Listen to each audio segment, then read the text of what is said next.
I'm Amanda Batista, Associate Editor at Retail TouchPoints, and I'm here with Dave Burton, Product Director for CRM at Epicor Retail.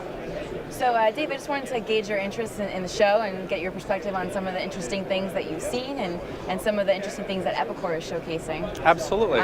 So right off the bat, what is your impression of the climate of the show so far in comparison to years past? I think people are pretty excited about the show this year. I think people are starting to see a change in the economy. We're slowly seeing some recovery from the recession, and I think people are very optimistic. In fact, I feel like our booth is twice as busy this year as it was last year, so that's been pretty exciting. Excellent. Epicor has some really interesting announcements coming out of the show, so can you share some of that with us? Absolutely, very happy to share those. One of our first announcements is our new iPad POS and iPod POS. Basically, what we've done is we've taken and developed an app that accesses our back office point of sale functionality, and allows people to develop their own flow, their own interfaces to POS, which really creates sort of a seamless experience. So you limit the new training and things like that you need for sales associates because they're using the same type of interface that they would use at the head office. And we think that's a pretty exciting solution. And it was actually driven by customers coming to us and saying, we really want to leverage this in our store. So we're pretty excited about that. Yeah, I think iPad POS is really a hot topic of conversation here at the show. Absolutely.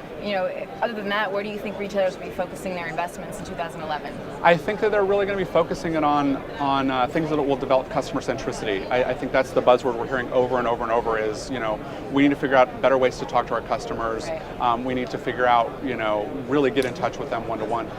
Another technology we're showcasing here that kind of ties into that is our text messaging. Retailers have been experimenting with text messaging for about the last 2 years. More and more retailers are getting into it. We have some clients of our own that are doing text messaging for marketing messages. But one of the things that we're showcasing here at the show as well is leveraging text messaging more for customer service, and it really enriches that in-store experience. So one of the things that we have is customers can put keywords on items within the store.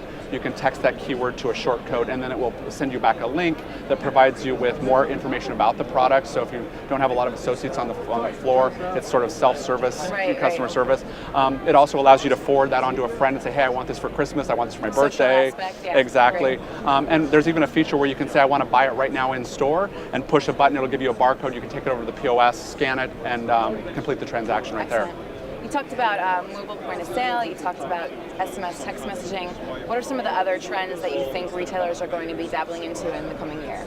Well, I think the other thing is this has been a trend even in the down economy, it's trying to do more with less. Okay. And really trying to figure out how to, they've got lower budgets, less people, how can I try and use what I've got to do more with it?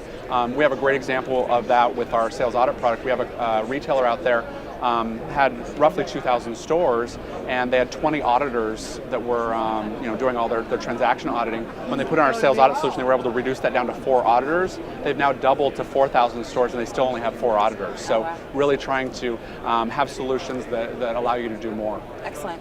So you mentioned a more optimistic tone this year at the show. Absolutely. And how do you think Epicor has responded in terms of business offerings to some of the challenges in the industry?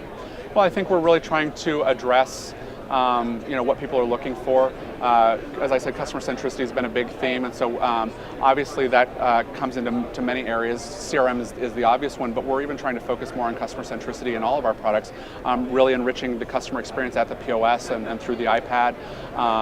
Our Epicor Commerce solution, really focusing on ways to provide better customer service through the web.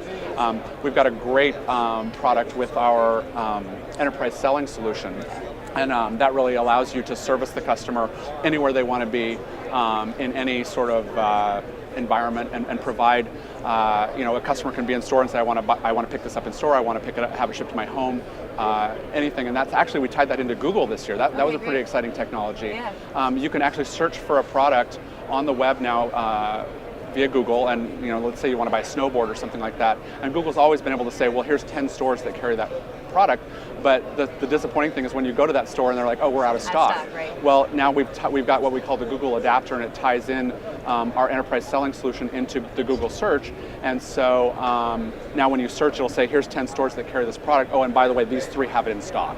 Excellent. And so we think that's a pretty exciting initiative. Yeah, absolutely. Well, David, I appreciate you taking the time to speak with me today. Thank you so much. It's been a pleasure. Thanks for watching.